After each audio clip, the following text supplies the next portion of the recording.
But just know the quickest alligator to the boat if you're trying to cash flow is to try to find a 4 or 5-plex that's already built, and then utilize us on your roadmap call to help underwrite that deal.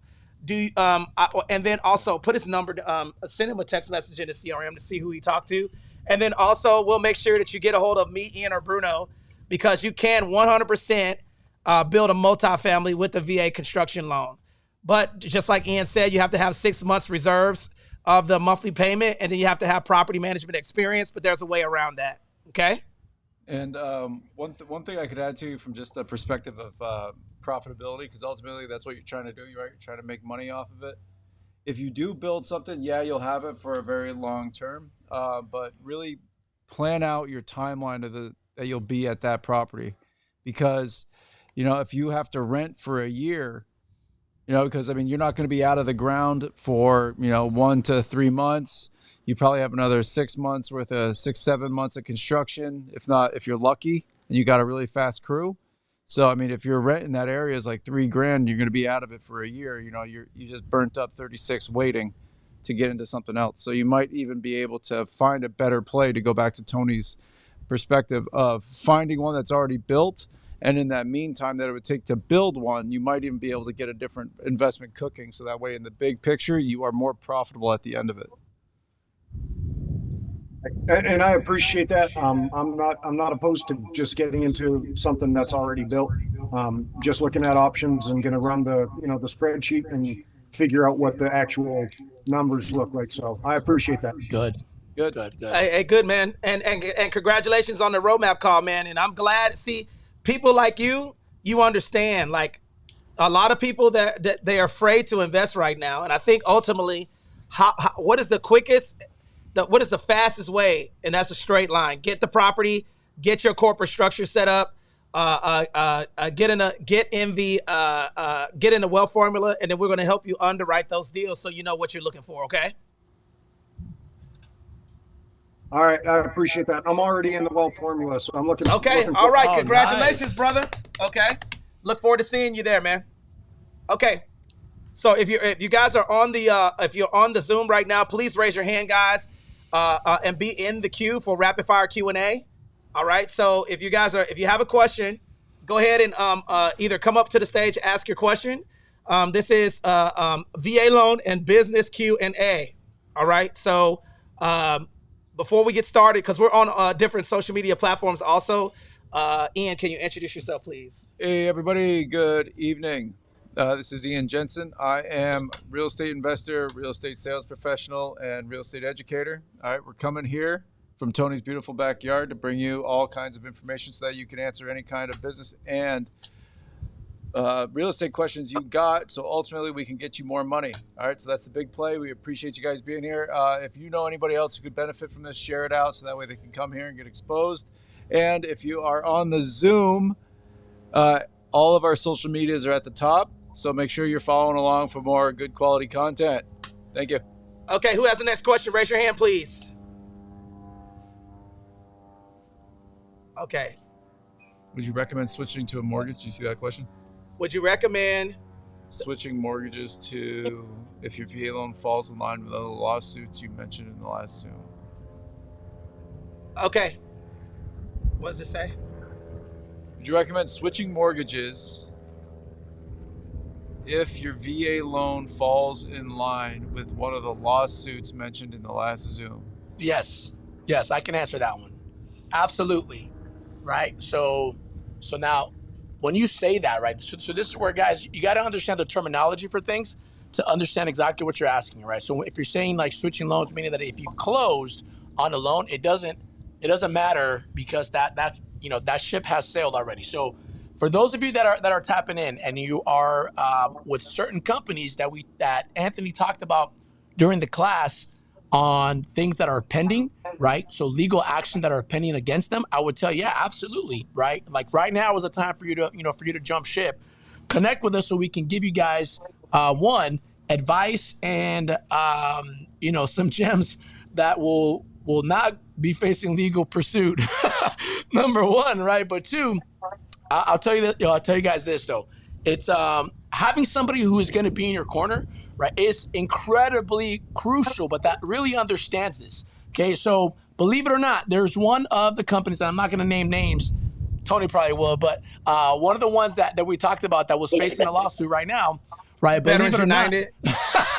Veterans United. Hey, listen. How did I know that Tony was going to name names? This is Anthony, Ian, and Bruno Unplugged, guys. Let me tell y'all something. We're going to tell you what's up, man. Hey, Veterans United is facing a lawsuit for overcharging veterans on the VA loan. Yeah. Okay. And the thing that I was saying about them is that, man, believe it or not, like that's actually not a veteran-owned or operated organization. It's a current lawsuit for overcharging veterans, but the name is Veterans United. Exactly. And you know what? So that in itself is the reason why they get as much business from veterans as they do, just because of the title, right? So, which is, marketing-wise, it's genius. Right. So to my business owners that are out there, right, for those of you guys that are plugged into the wire, mentors and things like that, just know that how it is that you structure the name for your business and how it is that you do certain things will absolutely help. So for them, they already have a name that brings them traction just because of that name. But it is not veteran operated. It's not veteran owned, right? The people who own it have never served a day in the military. Mm-hmm. Okay, so just know that, right? So it's a thing. If there's a difference between you working with somebody who says that they support the military, and then you work with someone that has actually been in your shoes. I don't care what anybody says about any sort of business. We as veterans, man, we move different, we talk different, we connect differently, right? Like even this, right? This what we're doing, guys. Look. This is unorthodox stuff, man. Look at this snuggly shit he got, man. Absolutely. Look, we're drinking beer. We're drinking beer. This guy's drinking. Okay. Got his pinkies out. But the bottom line, what we do. Who's talking? Warren, it's good seeing you here, bro. What's that? Who's talking? That's Jess. I was saying hi to Warren. I tried to get him in here tonight. I'm so happy to see him here. Okay. All right, guys. Yeah. But ultimately, so I'll land there, guys. And yes, so to the people that had the last one that had that question about, like, do we recommend you switching your lenders, right? If you're in the process, yes, absolutely do it. And don't walk away. I will tell you, run away, right? And then there was a question in there, Tony, if you want to take this one. They say, they were asking if we have any realtors that we work at or recommend that are VA friendly. This is a good one right here. Yes, John. Guess what? Just send him a text. Guess what, man? That's exactly what we do. Where are you located at, brother? So instead of you've got that is the reason why we're doing what we're doing. So once you get qualified on your roadmap call, are you twins? Following that, yes, yeah, we are definitely twins. I just came out first. I was born in the sun, and Ian over here, the Anglo-Saxon guy with the beard. I was born third. He was born last. You spent the most time in the sun. We were born in 29 palms in the sun. Okay, so I got cooked the most. Okay, all right. So yes, we do 100% have. That's the whole purpose of what we're doing. We vet real estate professionals for you. Do not, please, everybody put do not in the chat. Do not.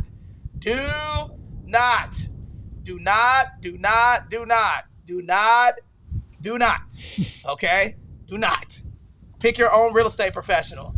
We're going to do that for you because we're going to ask some questions about the VA loan, and if they can't answer them, then that deal is not going to go to you. Okay? All right, so that answers the question. Next question, guys. You can put your question in the chat, or you can come on stage. And Jessica, if you can, keep an eye on TikTok if you can get on the stage and moderate for over there as well. Okay, next question. I keep freezing up over there a little bit, to be honest with you, honey, but it's still moving, so we can still see the questions in the chat. Okay. Next question. You got 152 people over there on TikTok. Yeah, it's looking good, man. Leveling up. Is it 252? So if you have questions, guys, ask your question. So if you have a question, come on up, ask your question, guys. Lonzo Hall, congratulations for him. He graduated from my marketing masterclass. And then all of the veterans that are on the panel right now, thank you guys for coming on the show. You guys could ask us anything. You can ask us any business, real estate, trust questions, VA loan questions, anything you want to ask us, okay? This is Rapid Fire Q&A. Who has the next question? Anthony, I had a quick question, just jogging my memory. How long can they get the VA funding fee back if they've been charged it, even though they were disabled at the time of closing? Can't remember the amount of time. I felt like it was whenever, but I wanted to double check with you. It's going to depend on the VA. Okay, so if you have your claim submitted already and you didn't even have a disability, you still can get that VA funding fee refund. Okay, it is a process to do it, but as long as you have, it's going to be interdependent on who gets your record. But there's no timeline based off of what I've seen in regard to when you can get it back. You just got to submit it and show proof that you had a disability when you actually did your VA entitlement. Your purchase, and then typically they'll refund it. Great question, by the way. Okay, she's going to send me her loan estimate because she was disabled 2 years before she bought her house. So it was definitely an error, and I'm going to help her get it back. Okay. All right. Next question. Once we do the wealth formula event, do we have ongoing communications to answer any questions? The answer is yes. Once you guys go through the wealth formula that we have, that's basically a roadmap on how to develop a business around real estate and then also run a business and get government contracts. So we're going to be walking you guys through that with the wealth formula. So yes, we will hold your hand, and then also you'll have communication with me, Ian, and Bruno during your investment process. So you're going to get we're going to get a real estate professional that's associated along after you get your. So here's the steps. Number one, the roadmap. The roadmap's going to get you your money. It's going to give you a 6 to 12 month plan to buy real estate. Number two, the veteran wealth formula. You start with the business plan. So we write a business plan around whatever it is that you're trying to do. Step three, you establish your corporate structure in complementary to when you're actually buying or getting ready to go. Step four, you set up the contribution and pension plans. Okay. Step five, you structure your corporate structure to hire your family members and set up all your investment accounts. Then you're going to set up the trust, and then also we're going to have some consulting on life insurance, cash value life insurance policies. So that's what the wealth formula entails. Next question. So somebody's asking if a bookkeeping business falls into this category for help as well, right? And what we'll tell you is yes, right? So the thing is, man, it doesn't matter what kind of business you're in. If you're in the business of helping people, if you're in the business of solving a problem, we are here in your corner. So if you served and you're here to help others, man, we got you covered for sure. Bookkeeping is a critical part in your team that you need to have in there. And especially if you don't want to do it forever, at least do it at the beginning so you know all the different things you got to account for as you go through your business, especially on the first year if you can. Well, what you got there? A tasty beverage, my friend. It's a race. You either get your questions answered or we get drunk, whichever one comes first. Y'all better hurry up, man, because I'm gonna tell you right now, we're turning up today, man. Every business, especially small business, needs the system. That's correct. The real mama, you're 100% right. So, Ian, I got a question for you that somebody's asking in there, and you can just take this one. Take us away. All right, what do we got? So the question is this. So is it more strategic to use equity from a conventional mortgage loan through Navy Federal in 2020 to buy the multifamily property or money from family as a wedding gift? So is it more strategic to either pull money out from a loan that they had or to use money from family? Gift. Okay. Everybody's favorite answer. That depends. So there's a couple things you got to look at, and one of the things that you could do is definitely play with what's called amortization calculator. Just Google it. There's a bunch of them out there. They all work pretty well. But what you have to do is figure out what is the long-term impact and what are the fees, right? So with family members, it's pretty cool because they're not breathing down your neck if you need a month, as long as you're in good communication, or depending on how you want to set that up, you might be able to negotiate or get a better interest rate. However, can be more personally complicated, right? You could get into a situation where you are, basically putting your relationship at a stressful situation. I don't know what the hell's going on over here.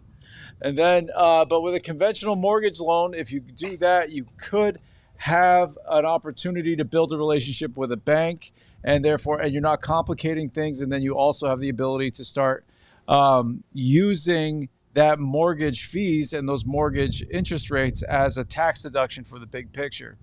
And ultimately, was the timeline it's going to take. So if you can get a conventional mortgage, but it's going to take 6 months or to either get your file in order, or a couple months to get your file in order and eventually close on that, whereas a wedding gift or a family gift can come right away, and that way you can take advantage of a situation.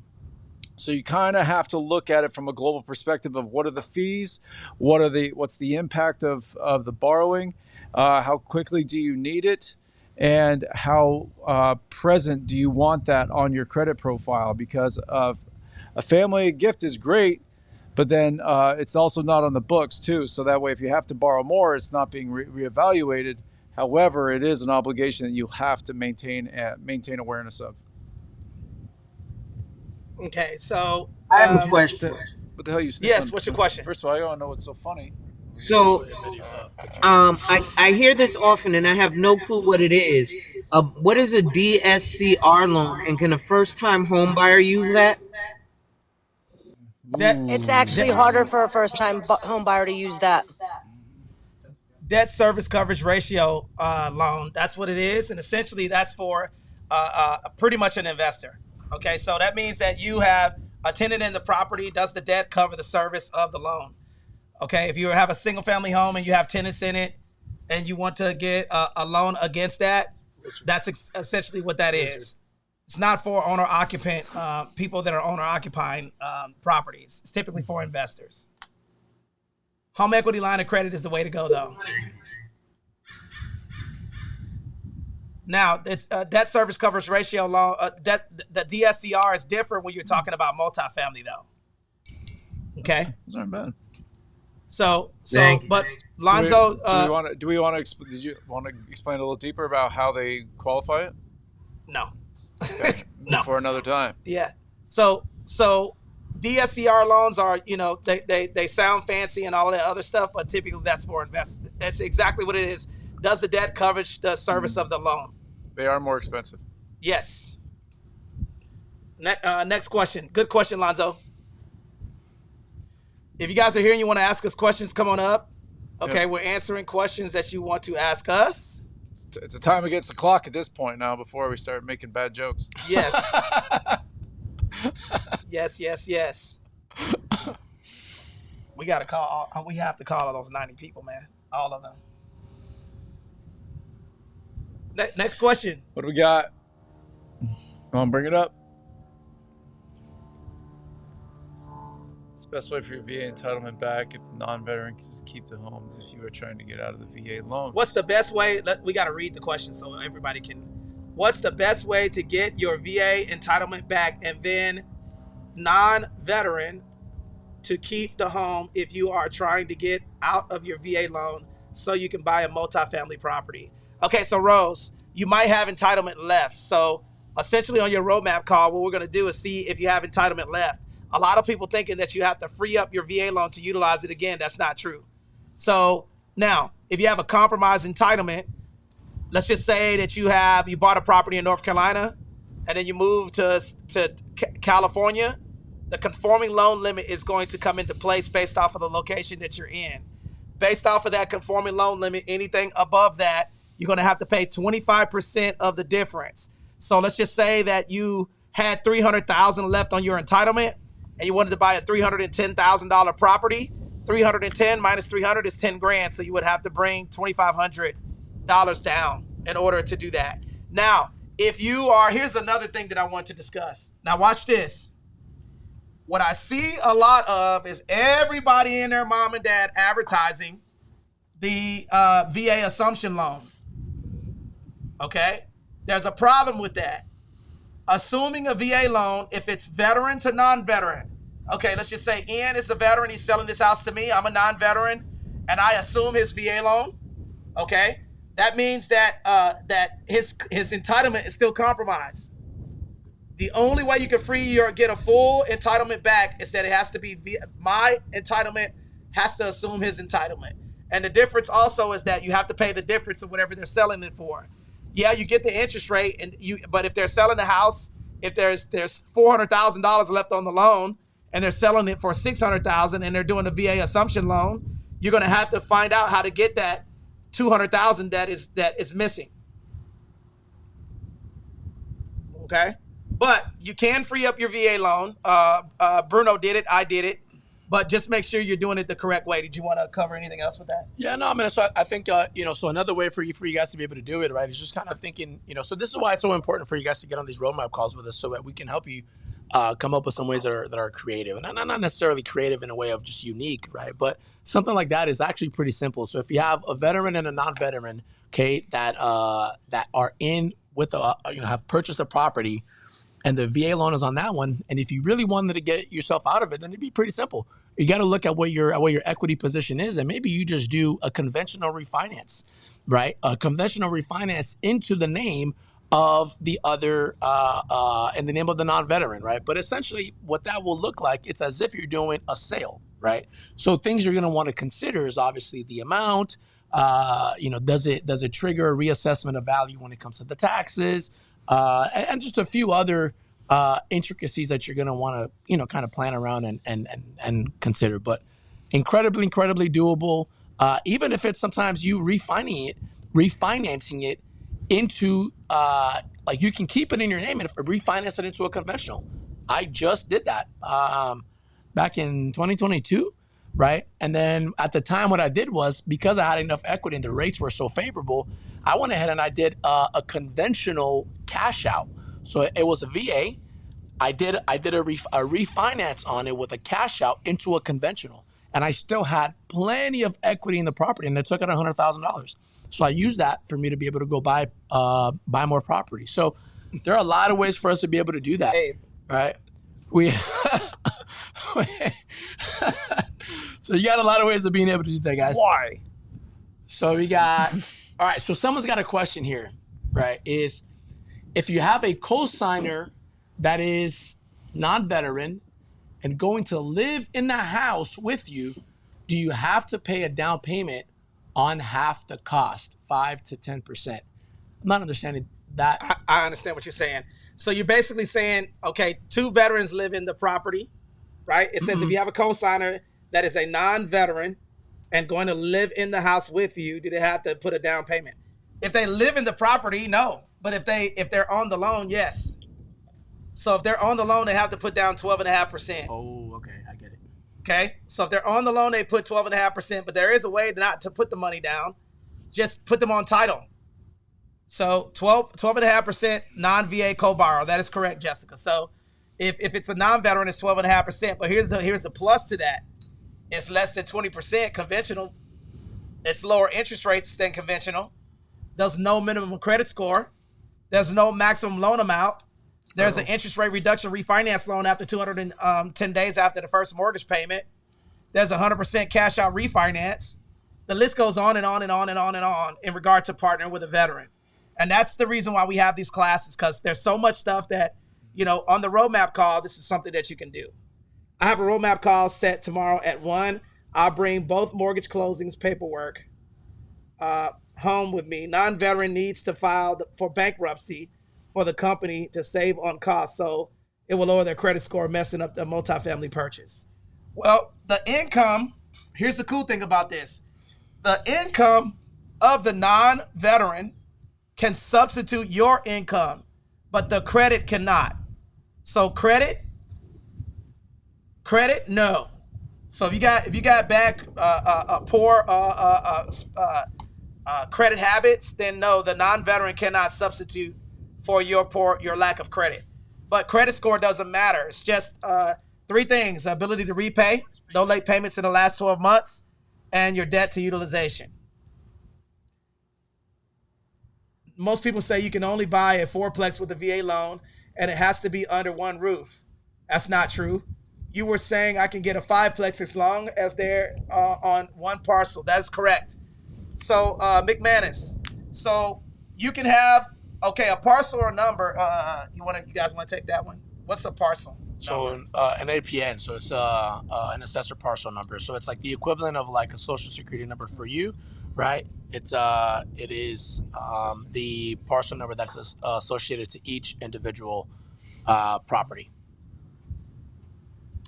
I want to give a special shout out to Allison. We love you. Thank you so much for everything that you do for the veteran community and Ian.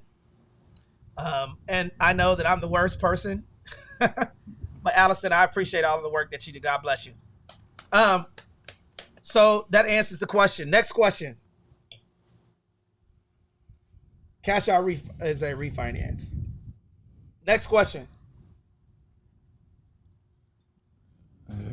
Trying to understand the entitlement. I have 600K entitled.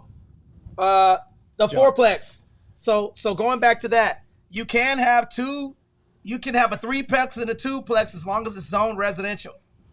As long as it's zone residential, you can buy that property. Okay. Mm-hmm. So let's just say that you have a RR1? Yes. Rural residential. Yep. Yep. So if it's zone residential, meaning that you can live in it, you can have a threeplex and a twoplex. We do them all the time, guys. Now, sometimes anything that's 5 or more doors is considered commercial, though. That's the thing, though.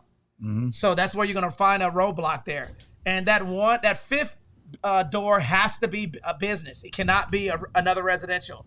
So it can't be a fiveplex all residential because that's commercial. It has to be 4 dwelling units and 1 business unit attached. The example would be a storefront at the bottom and 4 apartment buildings on the top, or it could be a twoplex with a warehouse unit on it, and then another twoplex. Okay, as long as it has 1 address to the property. Next question.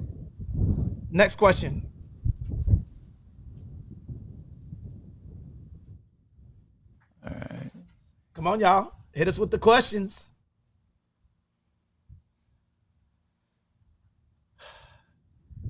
Hey now, be nice to yourself. Be nice to yourself. The real mama. Next question. What's a jumbo loan? A big ass loan? Jumbo loans are anything outside of the conforming limit. That's what jumbo